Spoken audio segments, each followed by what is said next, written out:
All right, welcome everybody. Great to see all the folks arriving.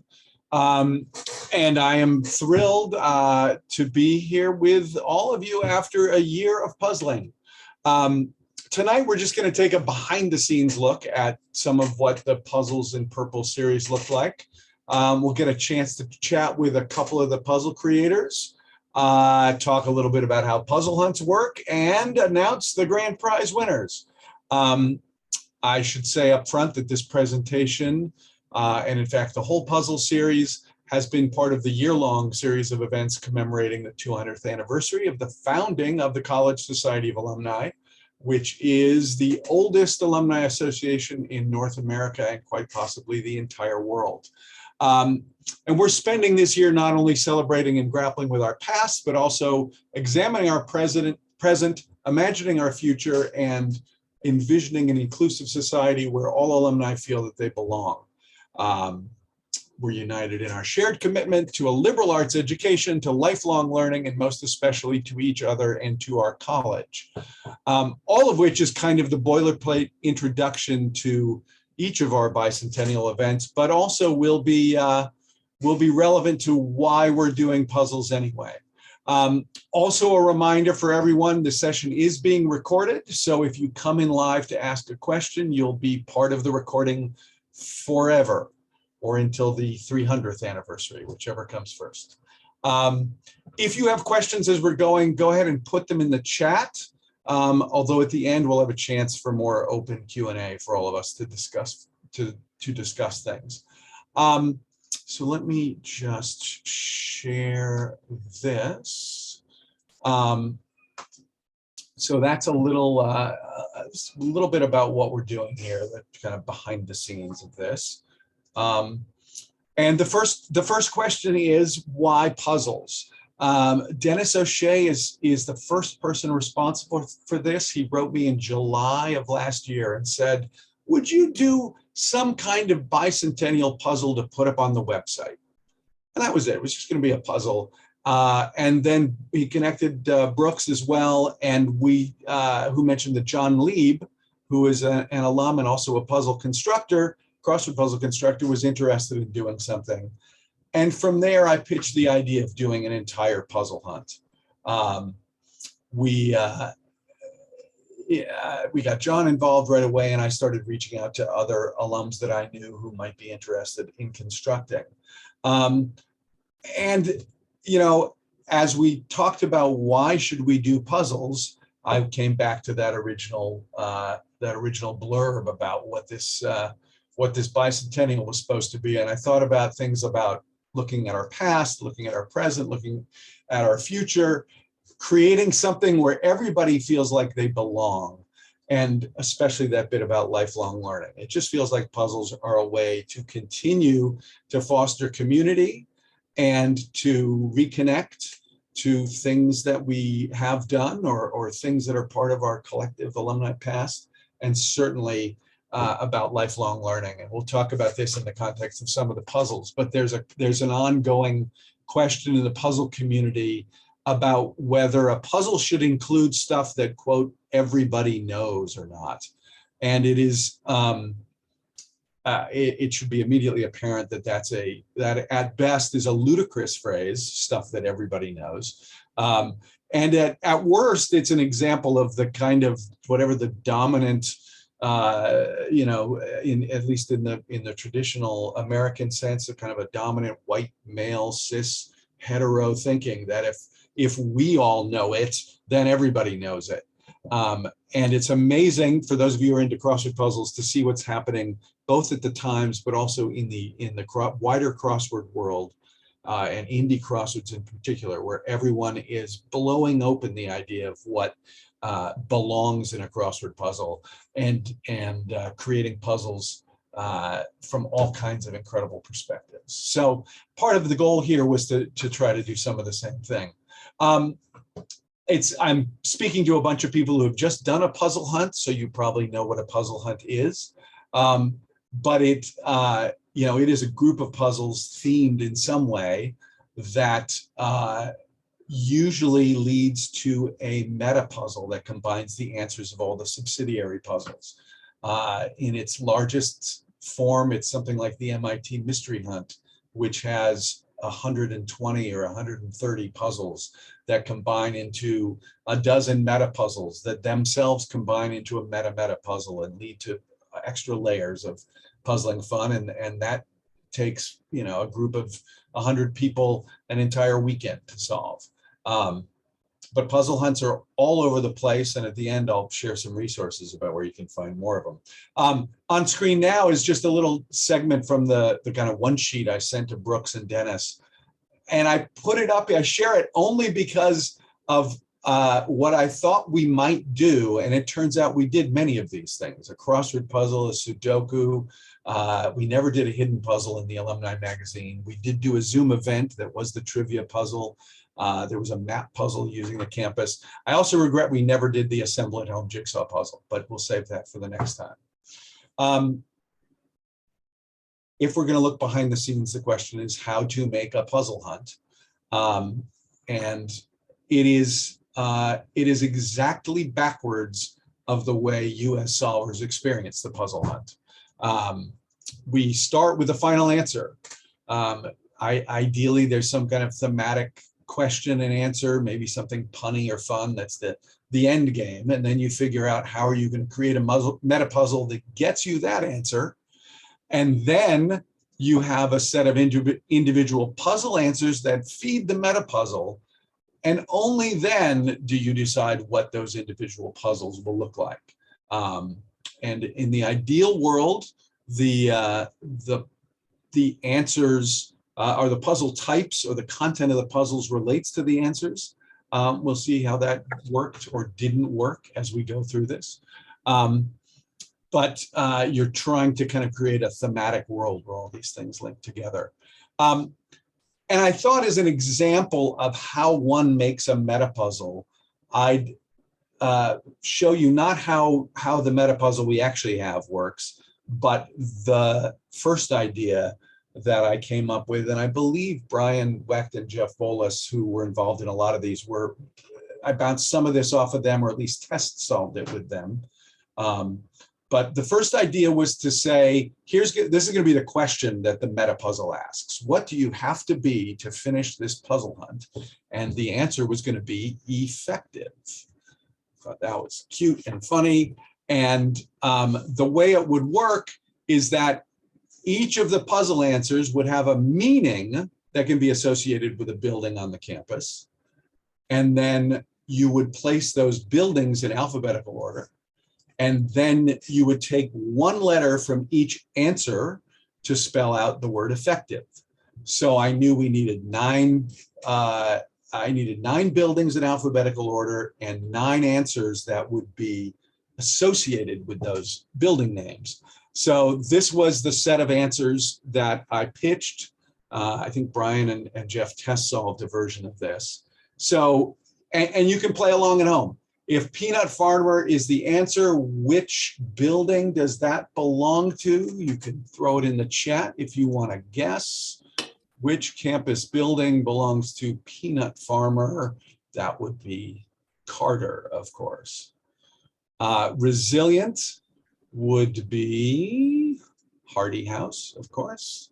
Cornflakes, Kellogg House. Straight, if that were a puzzle answer, it would belong with Poker Flats, right? Straight is a poker flat hand, so is Poker Flat, and Poker Flats has poker in it. Savant would go with Sage, right? Wise or Sage. The Creator, as a puzzle answer, would belong with Tyler House. Tyler, the Creator, the rapper. Now it gets a little trickier. Hybrid would be the answer that would associate with Griffin, because a Griffin is a hybrid creature. No Higher Honor is the title of Condoleezza Rice's memoir. And then Hero Worship, perhaps the hardest of all of these. I don't know if anybody knows what Hero Worship would be, which building that belongs to. Hero Worship is an album, comedy album, by the comic and actress Sandra Bernhard. So that was the original set of answers and buildings. And it looks like this on my Google spreadsheet. So the buildings in alphabetical order go with those answers. Index tells you which letter to take from each of the answers, and that would spell out effective. And you can see it. I also, when I'm brainstorming stuff like this, try to come up with alternate answers. Sandra Bernhard was in Nurse Judy, I think. Gems of Mystery and is another one of her, I think is an album of hers. The trick is to find things that don't immediately say I'm a Sandra Bernhard album, but that sound like legit answers on their own and then later can be associated. You also see that the trick is that, for example, for the building Griffin, you need an answer that has an H in it, and that gets trickier to find. Mythical Beast was another possibility. So for various reasons, this got discarded as a meta puzzle, and we ended up with something similar that we'll look at when we get to the end. I will also say right here, there was a different first puzzle that Jeff worked up called, it was about winter study. And I am going to, it's not on the website now, but I'll put it up there as an alternate puzzle to play with. It was great because it was topical to January when the first puzzle was coming out. However, it was also hard and felt like a terrible way to start off with a kind of with an odd, unusual puzzle type that required you to do a bunch of research about winter study and was going to take a bunch of kind of researchy time. So instead, we started with John Lieb's excellent crossword puzzle, Initial Public Offering. And one of the fun things about editing a crossword is getting to work with the constructor on thematic clues. So you'll see a bunch of these clues, some of them originally John's, others that I encouraged him to go back and rewrite, include Williams things, the Queer Student Union and One Across, or take a Peter Pan bus to New York City as 14 Across. The answer is ride, but by making it a Peter Pan bus, it kind of themes it towards Williamstown. And you can see all the way through this puzzle, John did that. There are 4 long entries in the puzzle: Johnny Appleseed, Jose Andres, Jane Austen, and Jennifer Aniston, which lead you to the answer junior advisor. And you then put that into the URL and get a web page that gives you this diagram. And then you overlay that diagram onto the puzzle itself, and that traces the letters in the word spinach, which has nothing to do with crosswords, nothing to do with junior advisors, nothing to do with initial public offering. That thing I said at the beginning about the answer somehow being thematic to the puzzle just didn't work out here.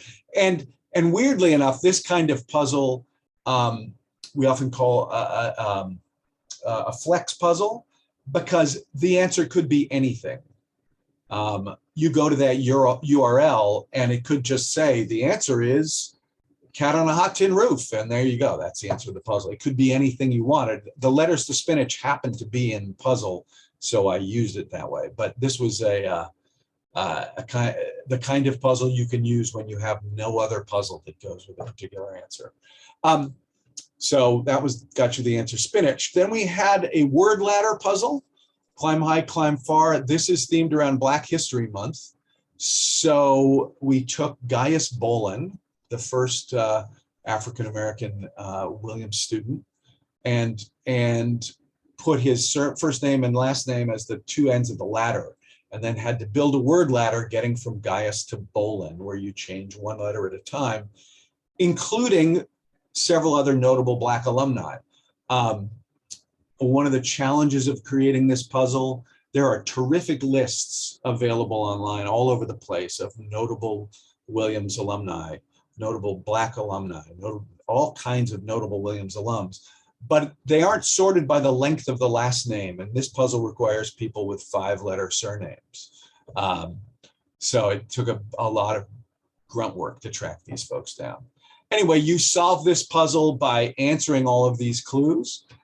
Again, also themed around Black History Month wherever possible. And then entering those answers into the word ladder. So you go from Gaius to Gaines to Paines to Pawns and so on through all of the various alums. And then the numbered letters spell out your answer to the puzzle, which is the clue, rap producer Martin. And it turns out there is a notable rap producer, Terrace Martin, who worked with Kendrick Lamar and Snoop Dogg. And so Terrace becomes the answer to this puzzle. Next puzzle we have actually was made by Brian Wecht, who is here and will join me for a moment to chat about this. It's a puzzle called Williams Connections. And Brian, if I remember correctly, you took several stabs at a puzzle that would be people with the name Williams. Yeah, that's right. First of all, hi everybody. I'm Brian. I remember we were emailing about various ideas, and I had this very vague notion of it would be fun to find other. Williams is such a common surname. It'd be fun to center something around. I believe the phrase I used, Greg, when talking about it was crypto EIFs. EIFs hiding in plain sight. People with the name, Williams. And so I had one thing that was like a letter substitution and anagram, and drafted a thing. Sent it to you, and you were like, actually, I have a different thing with that. So that's how the Metapuzzle works. We can't do that. But such as puzzle construction, just on to the next idea. And then Greg and I, for many years, have done the MIT Mystery Hunt and are familiar with puzzle types from that. And I thought this would be this type of puzzle where you have a left column, a right column, and you connect to one thing on each side and draw a line through it that intersects with a thing. I remember talking to you about it. I don't know what the name of this type of puzzle is. I think I called it the draw a line through a letter puzzle. Yes. It's very flexible. Obviously, once you come up with the pairings, you can kind of put anything you want in the middle to get any solution. And I also thought this would be the kind of thing that is understandable to someone who hasn't seen it before. Some of these MIT specific puzzles are just, you look at it, you don't even know what to do with it, which is part of the fun, but we wanted something that would be more accessible. And so I thought of this one as something we haven't seen like in the wild before that might be fun. I would say one of the fun things about getting this third is that it's got images. The other puzzles were all about text and words, and this, you've got images. You got to figure out what these images are. Yeah. Well, and I remember what did you say? There was a theme each month. And I remember you saying, oh, by the way, the theme of March, which is, I believe, when this came out, is connections. Yep. That's what spurred this. So, and just for those of you who may have not actually solved this, you identify these images, like the first one on the top left is a bill, and you connect that to the second or the third image on the right, which is Edie Gourmet, right? And Stephen Edie, and you connect Bill and Edie, and you get Billy D. Williams. So Billy D. Williams is it was someone who was in 3 Star Wars movies. And when you form his first name, it crosses the letter P. I think I highlighted a couple other of these. You got a J and the Son for Jason Williams. And obviously these were phonetic, right? So it's not the spelling that matters. It's just the sounds of the words Billy D together. I'm a big fan of tennis and the Braille letter E for Tennessee Williams. There's others, Van and Issa Rae for Vanessa Williams. So, and then you take all those letters in order. These show all of the pairings. Yeah, the order was given at the bottom of the page. I think there was an explicit instruction that said, put in this order. Yeah, that's what I've got up there. Put there it is. In this order. Got it. And you do that with all these Williams folks, and you end up with Poet W.B. Blank, which is Yeats. And it's like, it's nicely thematic that his first name is William. That was not that wasn't intentional when Yeats was chosen as one of the answers for the Metapuzzle. That was not necessarily a known thing that it would fit together like this, but I think you managed to find that. Yeah. Cool. All right. Thanks, Brian. I'll keep moving on. We'll have you back in a minute. Sounds good. All Our fourth puzzle, Sum of the Parts by Jeff Bolus, was a Sudoku variant. And I'm not going to say too much about it, but it's basically a Sudoku puzzle. And where those arrows are, the numbers underneath the arrow, the total of those numbers is the number that's circled by that rounded box. And then the circled letters, the circled numbers read as letters of the alphabet. So like 12 would be the letter L, 9 would be the letter I, right? 1 would be the letter A, and so on. Spell out the answer, lifeguard. I would put the solution to this up, but I discovered that there is no solution file for this puzzle. We have the Sudoku solution somewhere, but I never created a kind of neat PDF with the solution in it. But so you'll just have to trust me that the answer is in fact lifeguard. And this is nice because the theme for this month, I believe, was about support or working together. So Jeff themed the puzzle as about folks relying upon each other for support, and the numbers together support each other to get the sum, and then the answer is another support position that you might have relied upon. So kind of wedged a thematic thing in there. Next up, we have the trivia contest, the trivia puzzle.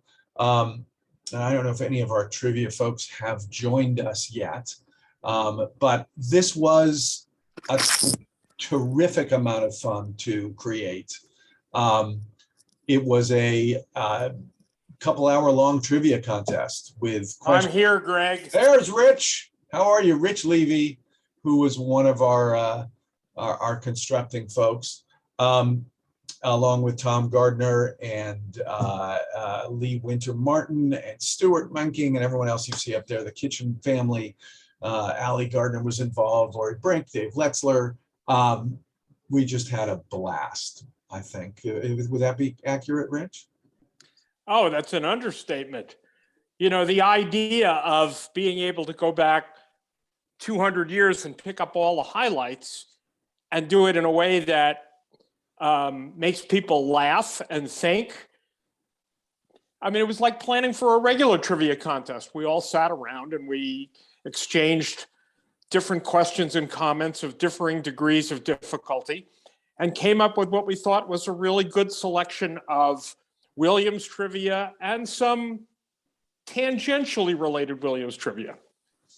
And I think Lee is with us too. Are you? Yeah, Lee is here. I'm here. I will say Lee is an extraordinary resource. I mean, Lee and Rich already know more about the history of Williams College than I think anybody else. No, Greg, let's get this straight. There is nobody who knows more about the history of Williams College at this point in the college's history than perhaps Sylvia Kennick Brown, who was the archivist of the college, but now supplanted by Lee Winter Martin. Stop. I know the obscure. So for this, I don't know if you're going to get into these questions, but I would I won't go through the whole. I'd get an email from Greg, and he's like, "Do you have anything on telephone booths or elephants?" And I'm like, "Actually, yes, I do." Like, so yes, more the obscure history from the Alumni Review. But it was so much fun. I mean, and Lee would send real us trivia things, experts. Would send us things every month and say, "Here's another cool trivia fact, whether we use or not. It's just a great story." And so within this trivia contest, there was embedded a round that I said this round has to have 10 answers. It's going to have 9 that are where the puzzle answer is hidden. And then in this case, I chose 10 answers that all had EAF hidden in them. And that was the 10th question was, what do all these answers have in common? And it was the EAF that's in them. But the 9 answers also, the first letters of them spell the answer to this puzzle, which is Pop Secret. And this, Lee really had to help, because I would say to her, Lee, I need a question whose answer is telephone booth. And then she came up with one thing about or radio telephone was one of the possibilities. And there was a thing about buildings and grounds having the first telephone on campus. we came across Bud Collyer, who's an alum who was the voice of Superman on radio. And then later the host of To Tell the Truth on Yes. TV. Yeah. But that had nothing to do with the telephone booth, Rich. So No, that's true. that. You know, Greg, I've been trying to figure the answer to this question out since that contest. Yes. So thanks for helping me out. Yeah, I'm happy to do that. So anyway, thank you, Rich and Lee, for jumping in here. This is part of the, the amazing team that constructed this. And I think they finished promising to do it again, just because Williams trivia was so much fun. So we'll see what happens. Absolutely, but only if we can have the assistance of Tom, Lori, Allie, Ben, Madison, Dave, and of course, the trophy husband of the year, Stuart Mencken, class of 79. Absolutely. It was a great team. All right, so onward to the trophy husband is here. Oh my God, the trophy husband. Hi, Stuart. Hello.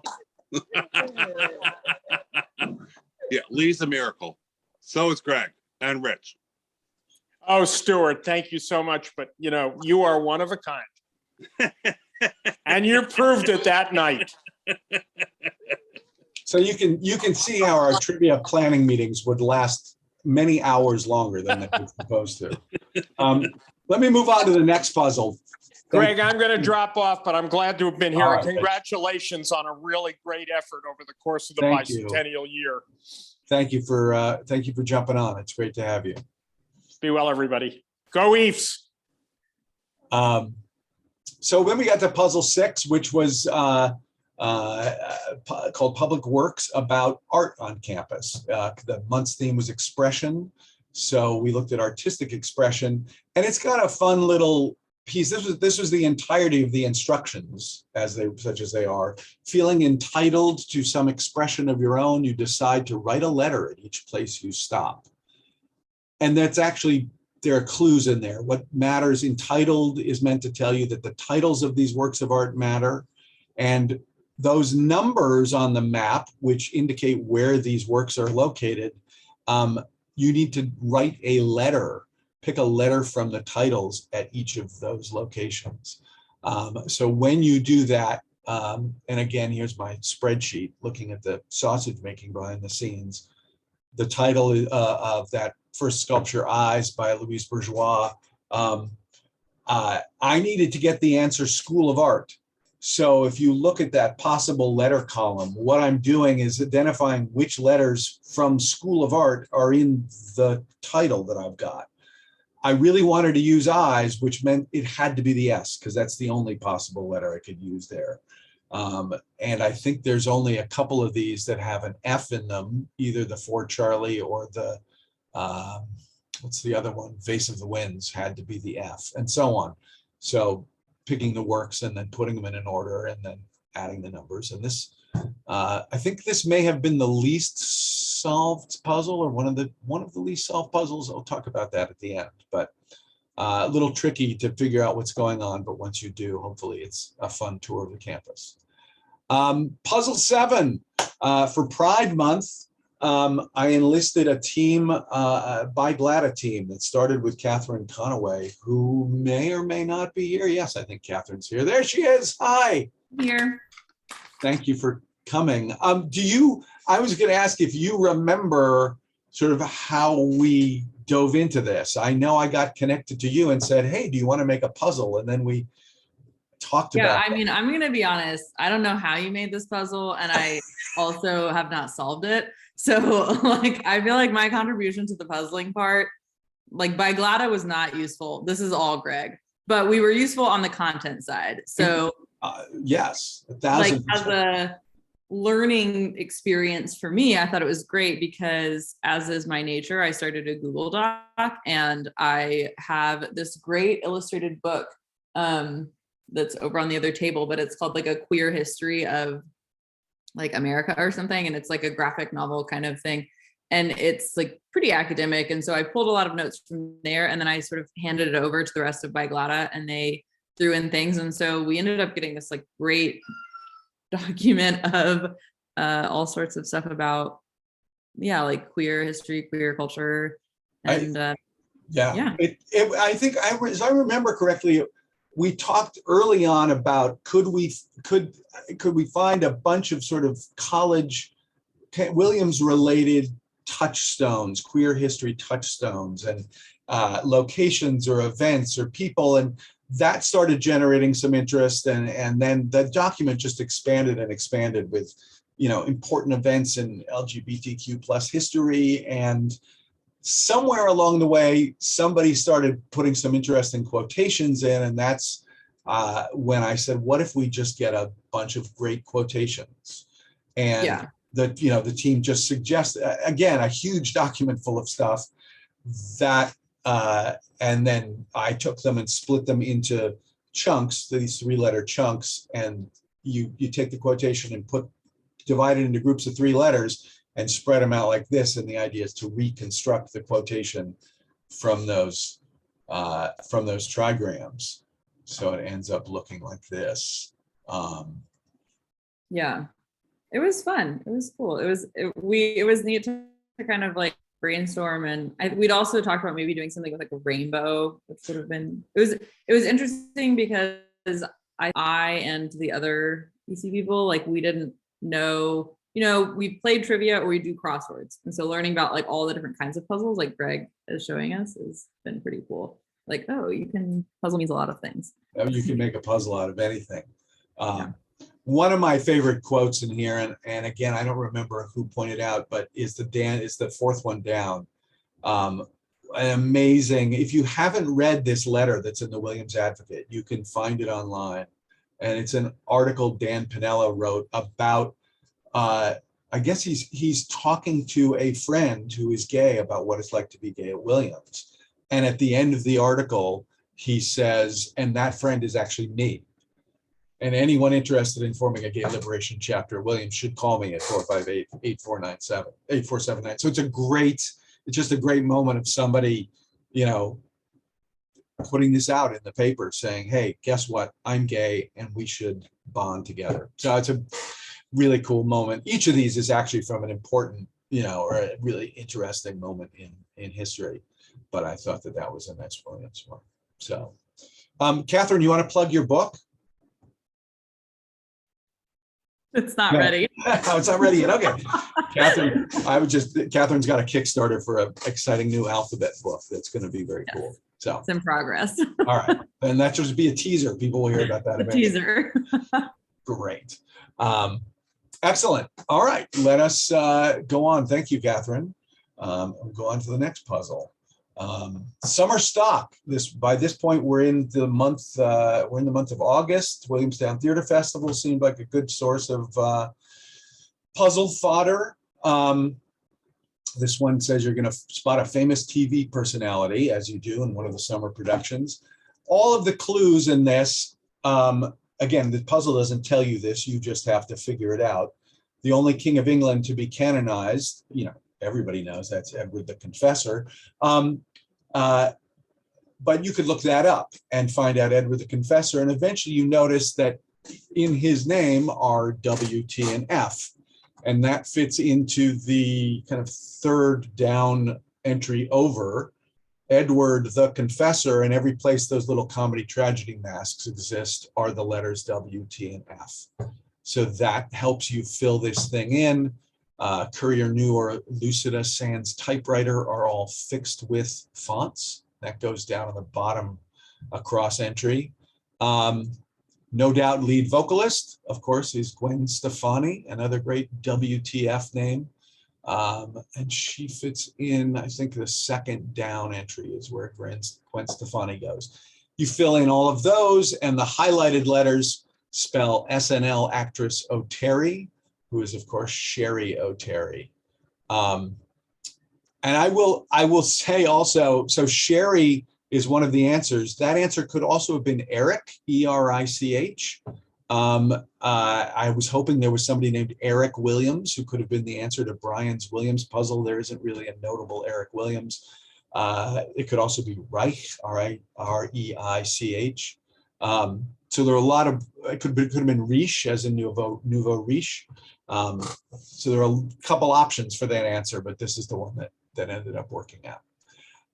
Study abroad, the 9th puzzle, was just a bunch of images, each of which clues a person or a location somewhere on Earth that is also the same name as a Williams location. So that Nob Hill postcard, for example, is the Mark Hopkins Hotel in San Francisco. And those numbers are really tiny on the screen, but those numbers at the end tell you which letter to take from each of these locations. These are all the locations that were used. One of the fun things about this was finding a Papa Charlie's that spells it that way. There are lots of Papa Charlie's in the world, but they don't have two P's. And one of the few that exists is a bakehouse in Australia. So there's a photo on here. Where's the Papa Charlie's Bakehouse? Oh, actually, it's those comments. It's hard to see on the screen, but on the right side, there's a set of comments, I think, from an Instagram photo that's about Papa Charlie's Bakehouse, and so on. A game company in Israel called the Purple Cow, the Sankofa Internet Cafe. This puzzle also was interesting. I got a lot of feedback on this where people said, wow, there's a whole bunch of things in here I've never heard of as a Williams thing, like Sankofa. You know, if you're an alum from older times, you'd never heard of that. Tunnel City Coffee is relatively new for some alums.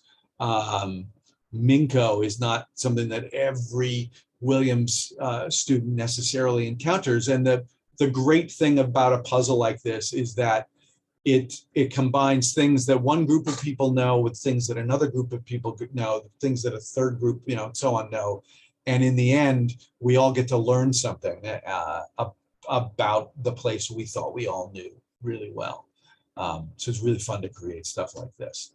Also nice to know there was a WUFO radio station in Buffalo, New York. All right, 10th puzzle. This is the one I worked on with Jeff and Brian. If Brian wants to pop back on to talk about this, but we wanted to do, let me actually explain how it works, and then we can talk a little bit about making it. It says, I'm spending the weekend at this college conference, but I don't understand the rules. And then the instructions say, well, we're not, you know, we don't want to be cagey, but actually you have to figure out what's going on. We're not going to tell you the rules. Each of these strings of letters has a rule for how it got transformed to the way it is. The first one is probably the easiest to see. That's corn on the blank. But there's been an L inserted before the last letter and a Y after it. So it's got an L. If you take out the L's and Y's, you can see corn on the blank. The L's and Y's get stuck in there, and that gives you the answer, cob, which you then transform using the same rule to produce Colby. And so on through each of these. So the second one is Apple headphones subsidiary, but you shift the second letter to make it the second to last letter. And the answer Beats, you then do the same thing with the second letter to end up with Bates. This is definitely a puzzle type, correct me if I'm wrong, Brian, that we'd see at the Mystery Hunt all the time. Yeah, for sure. And also, I mean, my favorite thing about this type of puzzle is it's just a lot. You look at it the first time, it's just gobbledygook. I mean, it's just like, what is this supposed to be? It's complete nonsense. And then you start to parse it. You're like, oh, I think that looks like corn, but it's got some other letters in there. Oh, wait, that L on the Y is like, you see that reoccurring. So the aha moment for all of these, some entries are harder than others, I think is a really fun puzzle solving moment. And yeah, I'd say there's like one of these every other year or something like that at the MIT Mystery Hunt. And Yeah. I mean, I have fond memories of staring at these for, with a group of people and someone being like, I got it, and then someone sees the pattern, or more often than not, I got it. Oh, wait, no, that doesn't work. But as somebody said in the chat, and as you alluded to, these also are great for team solving.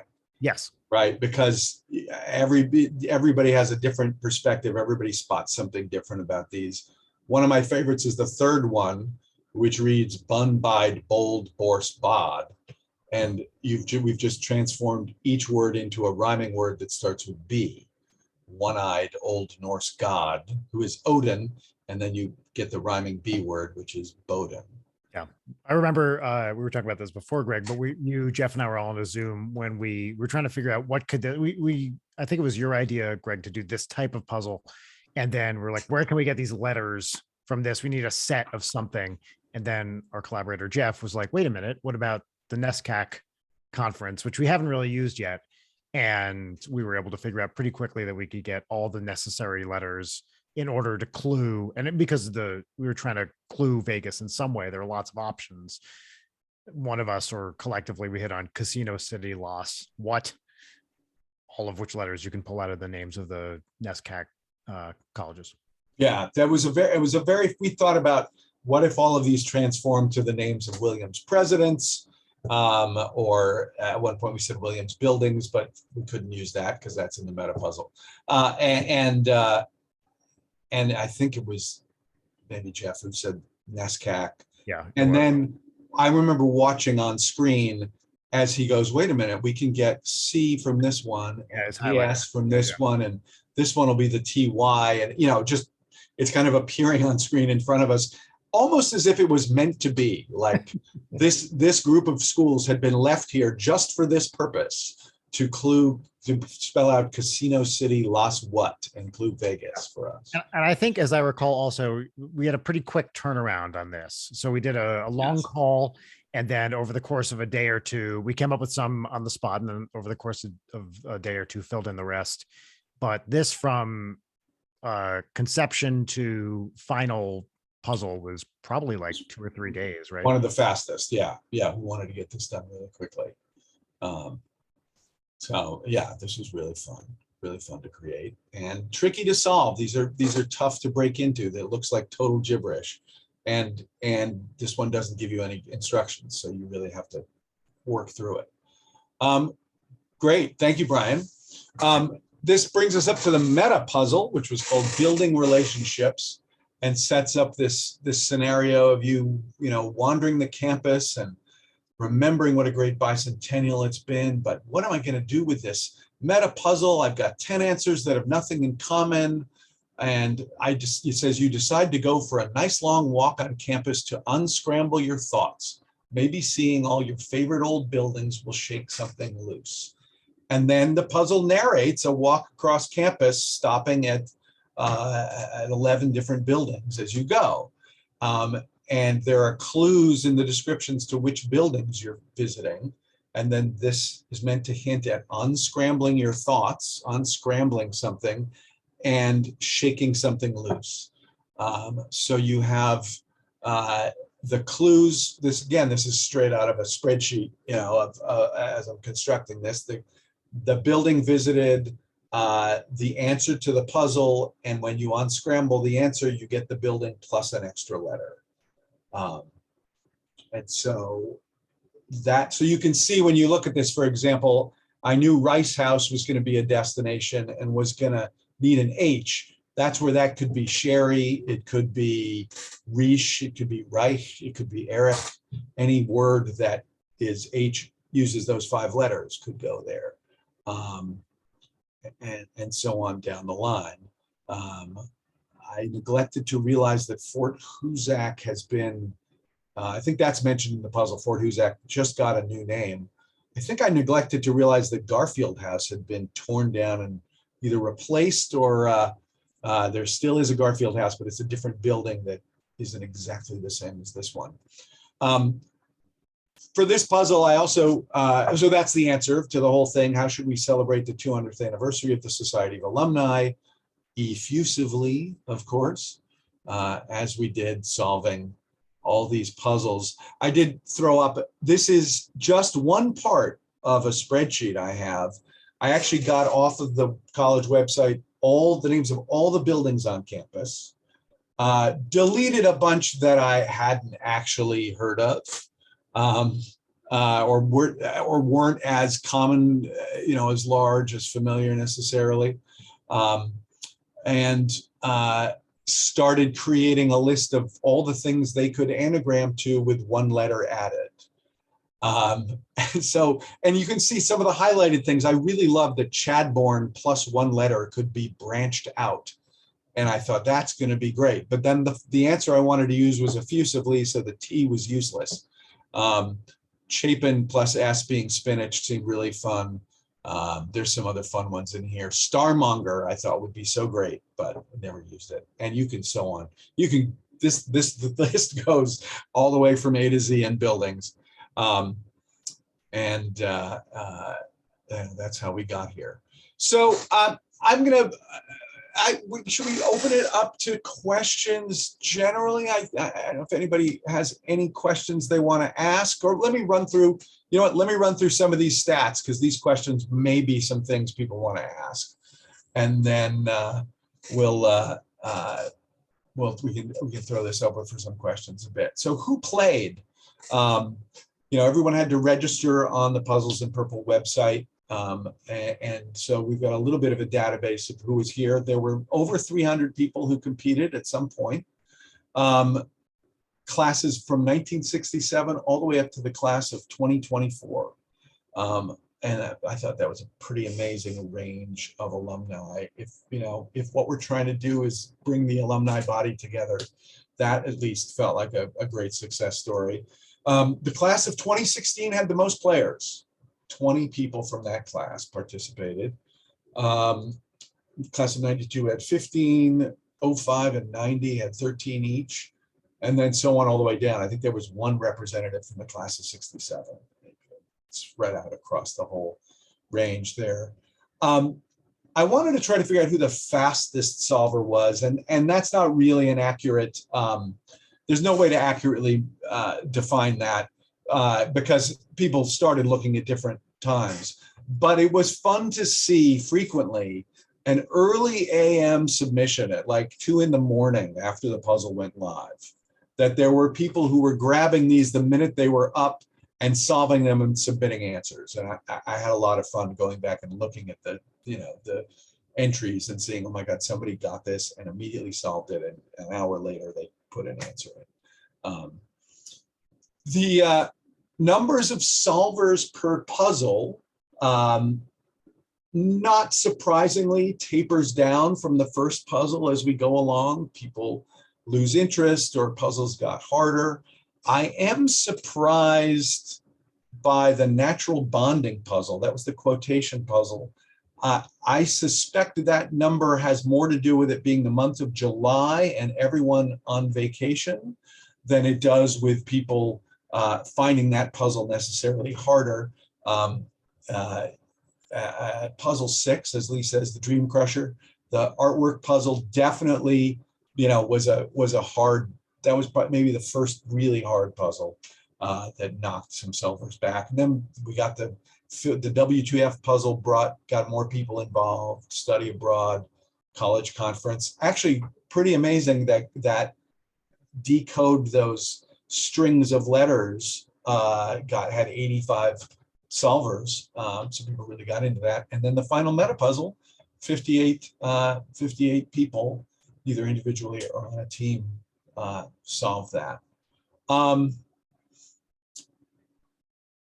This is a list of, I believe, of everyone who finished either individually or as part of a team, all 11 puzzles. And I think this group deserves a huge round of applause for getting this far and getting all of them done in the allotted time. You can still go to the website and solve them, and they all had deadlines. So this is the people who solved the puzzles in the deadlines correctly. And why don't I go ahead and reveal the grand prize winners? So from that last group of people, as they did throughout, Alumni Relations picked some random winners to win various swag. I have no idea what amazing swag comes with this final puzzle, but these are the folks who were chosen as the grand prize winners. We have a team of 4 folks: Abigail Pugh, Elizaveta Lavrova, Kevin Persons, Megan Steele. That's from that 2016, 2018 cohort. We've got another team. Kara Yoder-Matson, Julie Rushchek, Lindsay Beach Peterson, Nat White, and Rebecca Loeb Conroy, the class of '99, as another randomly chosen team winner. One more team, Arup Mukherjee, Ayun Mukherjee, Donald Mitchell, and Harris Passeltiner. What's really fun looking at this is we've got 3 different decades. We've got the 90s, the aughts, and the 10s all represented.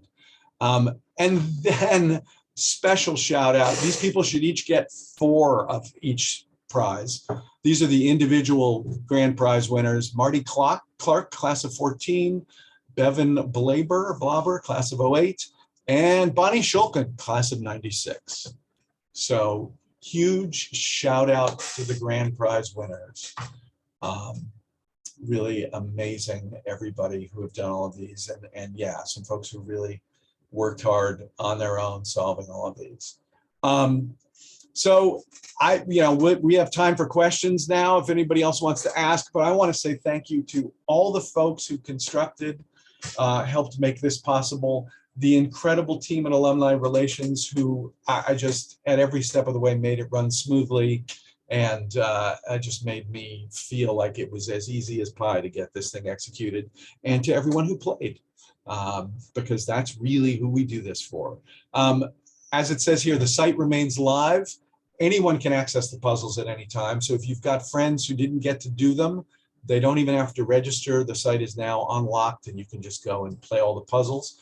And if you like this sort of thing, check out these websites. Those first 3 links.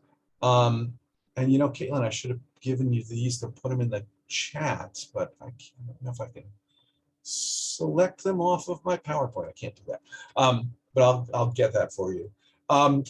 Those are all just lists of puzzle hunts that are out there. And there are a lot, and they're all a lot of fun of different degrees of difficulty.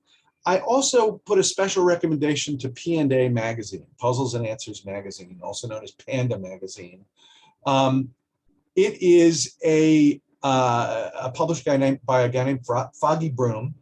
Each issue has got a puzzle hunt in it, a suite of puzzles, relatively accessible, not too hard, plus extra variety puzzles. So he's got a bunch of puzzles plus a usually 10 or 11 puzzle suite. He also publishes a thing called the Puzzle Boat, which I think we're up to Puzzle Boat 8, which is 100 puzzles, brilliantly written, themed around a particular whatever his theme is. The current one running is about Thanos and the Infinity Gauntlet. So Panda magazine is a relatively decently priced subscription. I think you can get a free issue as a sample. Puzzle Boat requires a contribution to participate in. But any of these puzzle hunts I recommend. Is good fun. Panda magazine is a really great way to kind of dip your toe further in. So it's been a great bicentennial, and we'll do it again in 150 years. Does anybody have any questions they want to add? We have a few more minutes left. I know I see questions in the chat about doing this again. I would love to do this again. Maybe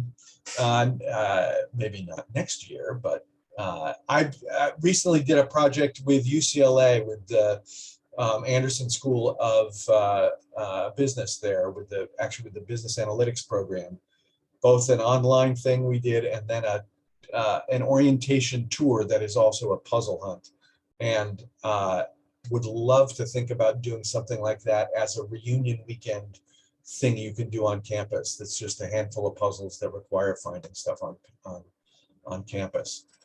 If people have any other questions, you can go ahead and unmute and ask them live.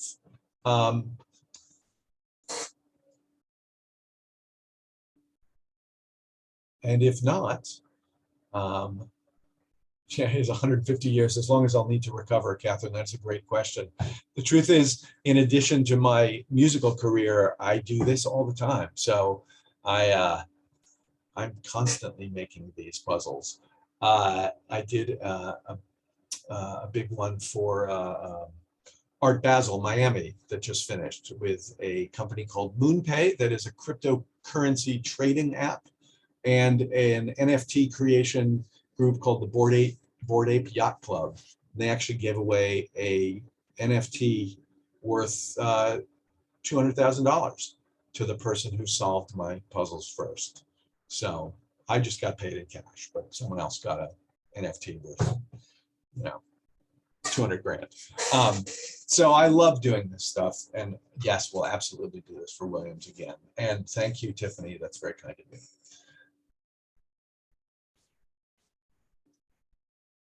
All right. Well, if there are no more questions, I just want to thank everybody for being here tonight and for participating this year. It's been really great fun, and fun to communicate with everyone over each month as people solve puzzles. So thank you very much. Enjoy the rest of the Bicentennial. Have a safe year and a happy holiday, and we'll see everybody in 2022.